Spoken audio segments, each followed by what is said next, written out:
في إطار ملاحقة العناصر القيادية الإخوانية الهاربة المتهمين والمحكوم عليهم في قضايا قتل وأعمال عنف وإرهاب، فقد توافرت معلومات تفيد اعتزام القيادي الهارب عبد الفتاح محمد إبراهيم عطية مسؤول لجان العمليات النوعية التابعة لجماعة الإخوان الإرهابية على مستوى الجمهورية عقد لقاء تنظيمي مع قيادات لجان العمليات النوعية على مستوى الجمهورية بتاريخ أول الجاري بأحد أوكار التنظيم بمدينة 6 أكتوبر لتدارس مخططات تحرك الجماعة الإرهابية خلال الفترة المقبلة للقيام بالأعمال الإرهابية والتخريبية بالمنشآت الهامة والحيوية خلال الفترة المواكبة لاحتفالات ثورة 30 من يونيو. بتاريخ أول الجاري تم مداهمة وكر التنظيم المنوه عنه بعد استصدار إذن من نيابة أمن الدولة العليا، وحال اقتراب القوات من وكر التنظيم المشار إليه بادرت العناصر المتواجدة به بإطلاق النيران تجاه القوات التي قامت بالرد السريع على مصدر إطلاق النيران،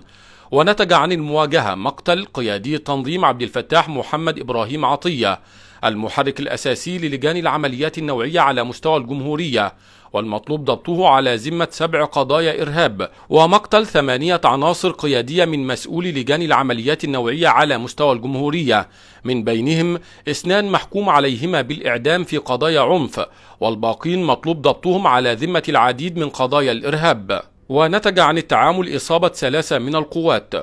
بتفتيش وكر التنظيم عثر على 3 بنادق آلية، 6 خزن سلاح، 132 طلقة استخدمت في مهاجمة قوات الأمن، مبلغ مالي قدر ب43 ألف جنيه، العديد من كروت الذاكرة، عدد من الأوراق التنظيمية من بينها محرر بعنوان الحسم قاتلوهم، موضح فيه الإعداد لما أسموه بيوم الحسم، يتضمن توجيه كوادر التنظيم للتحلي بالصبر والثبات والجهاد وتنفيذ المزيد من العمليات العدائية ضد الجيش والشرطة والقضاء والإعلام،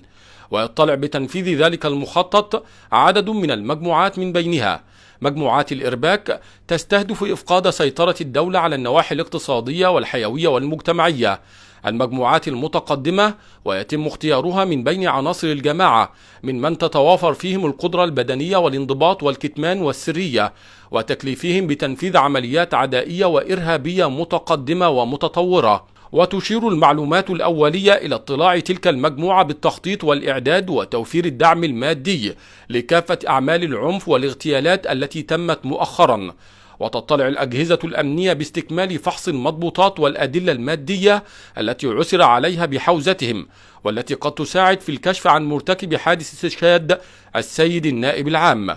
تم اختار النيابة بتفاصيل الواقعة للانتقال والمعاينة.